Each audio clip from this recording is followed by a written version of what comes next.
GMT watches. Most of us do have the GMT Master in our mind, and why not? It's a great Rolex sport model and it's an everyday classic.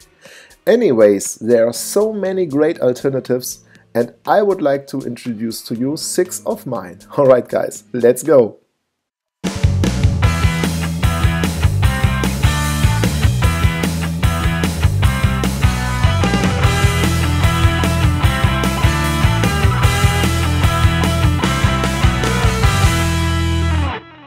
Alright guys, before we get into it, I would like to ask you leaving a thumbs up if you do like this video, and if you do like the overall content of my channel, please do subscribe. This would help me and the channel a lot.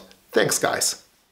The first watch I would like to introduce to you is a Steinhardt Ocean Titanium 500 GMT Premium. What a name! Inside of it takes a 2893 2-eta Elabor movement. It has 42 mm diameter and the bracelet in the case is made of titanium. It has a black-blue ceramic bezel, but that's the only thing which is similar to the Rolex GMT Master from my point of view. On the one hand, you do have a nice clear dial with a date on 6 o'clock position.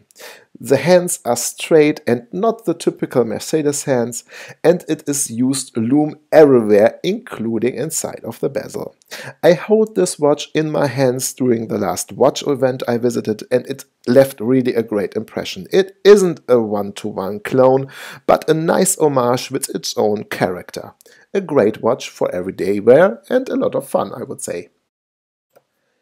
2 German watches made it on my list. The first is a Sinn U2 EZM5 with a 2893-2 ETA movement, 44 mm, stunning 2000 meters water resistant, and a tegament coated bezel, which makes it actually extra scratch resistant. The sandblasted case and bracelet look great, but you could get of course also a leather or a rubber strap. The second watch I would like to introduce to you is the Nomos Zurich World Time. Inside of that you will find an in-house DOV 5201 movement, which is a world time complication movement, and I think overall this watch is awesome.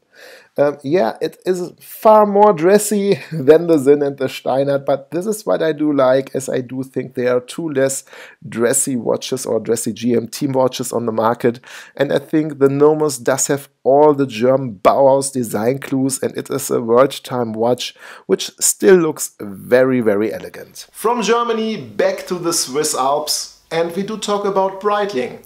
Yes, Brightening Gmts, there are a lot. On the one hand you could choose the Avenger, which as well has a 2893 movement, but I think let's go in-house movement again like the Nomos. There you have actually 2 alternatives, and the first one is the Navi Timer Gmt with the in-house B04 movement. A great movement and I think a great watch. The Navi Timer is an everyday classic. It has its own history, and I think the combination of a classic chronograph with a GMT function is a great thing to have.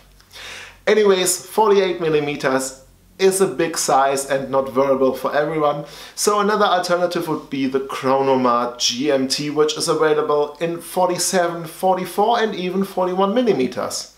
It is available, yeah, I would say it was, because right now I unfortunately cannot find it on the websites, but check out the grey market, you will find there great deals for a Breitling Chronomart GMT watch.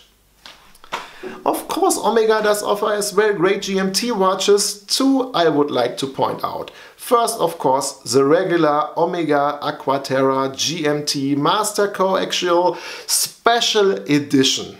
White dial, blued hands and indices, a red GMT hour track. A beautiful watch. 43 mm were not too big but not too small. I think it's a sweet spot and will fit most of us. I could lay my hands on it and I was really impressed. I do like the Aqua Terra line itself, and I think it is not too dressy, not too sporty, and a great everyday watch. As well, Omega did present on the last Basel World a world time Aqua Terra, which really is interesting. I haven't that one in my hands, or I didn't hold that one in my hands. Anyways, I would like to share it with you as I just think it looks stunning. It could be a little bit more pricier alternative to the regular GMT Aqua Terra. Swiss watches, German watches. What's missing? Right! Japanese watches. Here I would like to talk about the Grand Seiko GMT high beat. And high beat means 36,000 beats per minute. This lets the second hand appear butter smooth. It glides over the dial, which itself is really stunning. I think the Grand Seiko makes one of the most beautiful dials with a lot of depth, with a lot of texture. And every time when I look at this particular piece, it is just stunning and mind-blowing. If you want to top the sweep of the second hand, you have to go to the spring drive calibers. I'm more of a mechanic type of guy. I can appreciate the spring drive movement, of course, but my heart went actually more out to the 36 high beat movements from Grand Seiko, as the sweep is as well butter smooth, and it is pure mechanical movement inside, which I do like a lot. So overall, the GMT is a beautiful, stunning piece, elegant on the leather strap, sporty on the bracelet, and I think in the range between the Omega and Brightening costs point of view, a good alternative to the watches I have presented before. Alright guys, these were my top GMT watches. What is your opinion? What are your favorite GMT watches? Share this with me and the community in the comment section below. I would like to wish all of you now a very happy Sunday afternoon, a good start into the new week. I look forward to see you in the next one. Goodbye and auf Wiedersehen. Euer Konstantin. Ciao guys.